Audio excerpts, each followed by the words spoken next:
शिक्षा संकल्प चैनल में आप सभी का स्वागत है। बराहमिहिर के बारे में आज जानेंगे। बराहमिहिर का जन्म मध्य प्रदेश के उज्जैनी नामक नगर में हुआ था। इनका जन्म काल 499 अर्थात विक्रम संवत 556 के आसपास अनुमानित किया जाता है। इनके पिता का नाम आदित्य दास था, माता का नाम सत्यवती था। माता पिता दोनों सूर्य की उपासना करते थे। सूर्य की प्रार्थना के फल के रूप में उन्हें पुत्र की प्राप्ति हुई थी। सूर्य का एक नाम मिहिर भी है, इसलिए इनके नाम के साथ मिहिर शब्द जुड़ने का यही कारण है। इनका नाम बराह कैसे पड़ा, इसकी एक मनोरंजक कथा है। कहा जाता है कि एक बार ये उज्जैनी सम्राट विक्रमादित्य के दरबार में गए थे। वे ज्योतिषी तो थे ही, अतः राजा ने उन्हें अपनी जन्म कुंडली दिखवाई। राजा की जन्म कुंडली देखकर ये चिंतित हो गए।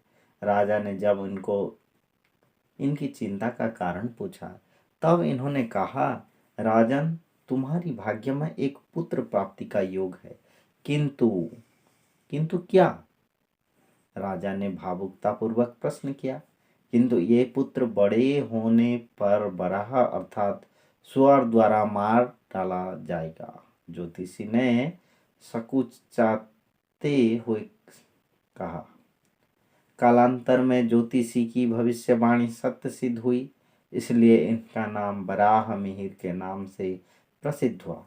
सम्राट विक्रमादित्य इनके ज्योतिष के ज्ञान से बहुत प्रभावित थे, इसलिए उन्होंने उनके अपने नवरत्नों में स्थान दिया था। विक्रमादित्य के नवरत्न निम्नलिखित बताए गए हैं: कालिदास, बेताल भट्ट, धन्वंतरी, क्षपणक, अमर सिंह, धरखपर, बररुचि, बराहमिहिर, शंकु। बराहमिहिर महान गणितज्ञ आर्यभट्ट के समकालीन, उनसे 23 वर्ष छोटे थे।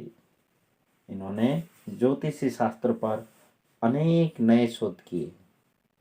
उन्होंने ज्योतिष के अनेक ग्रंथों की रचना की। इनका सबसे प्रसिद्ध ग्रंथ पंच सिद्धांत है।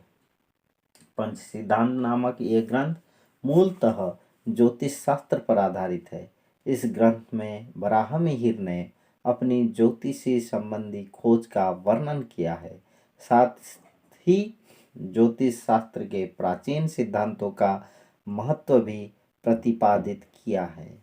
इस ग्रंथ का रचना काल विक्रम 607 विक्रम संवत अर्थात 550 ईस्वी सन माना जाता है।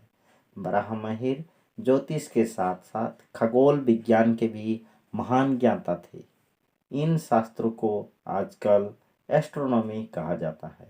पंच सिद्धांत के प्रथम खंड में खगोल विज्ञान पर व्यापक रूप से प्रकाश डाला गया है। बराहमिहिर ने भी यह प्रतिपादित किया कि पृथ्वी का आकार गोल है तथा उस पर नदियां, पहाड़, पर्वत आदि फैले हैं।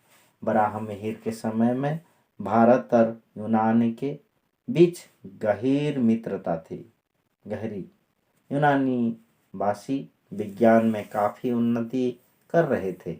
बराहमिहिर जिज्ञासु और अध्ययनशील तो थे ही, अतः उन्होंने यूनानी सभ्यता तथा यूनानी ज्योतिष का भी गहन अध्ययन किया था।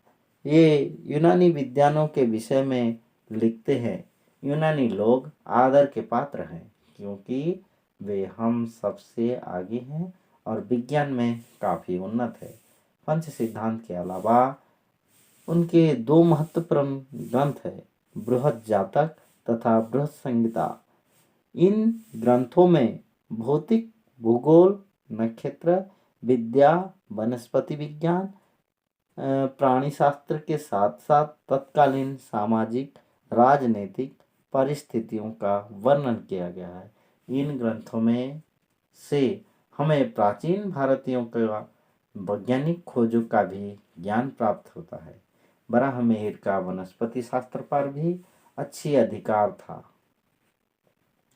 उन्होंने पौधे में होने वाली विभिन्न रोग तथा उनके उपचार के क्षेत्र में भी बड़ा काम किया था। इन्होंने पौधे को विभिन्न औषधि के रूप में प्रयोग पर भी अनेक शोध किए हैं।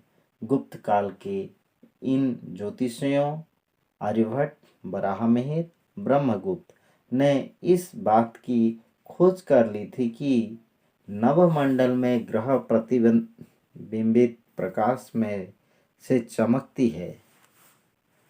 वे पृथ्वी को अपनी धुरी पर दैनिक चाल से भी अवगत थे। बहुमुखी प्रतिभा संपन्न इस महान ज्योतिषाचार्य का निधन लगभग 644 विक्रम संवत अर्थात 587 ईस्वी सन के आसपास हुआ। अगर इस चैनल में दिखाए गए वीडियो आपको अच्छा लगे तो ज़रूर सब्सक्राइब कीजिए, लाइक कीजिए एंड शेयर कीजिए। Thank you.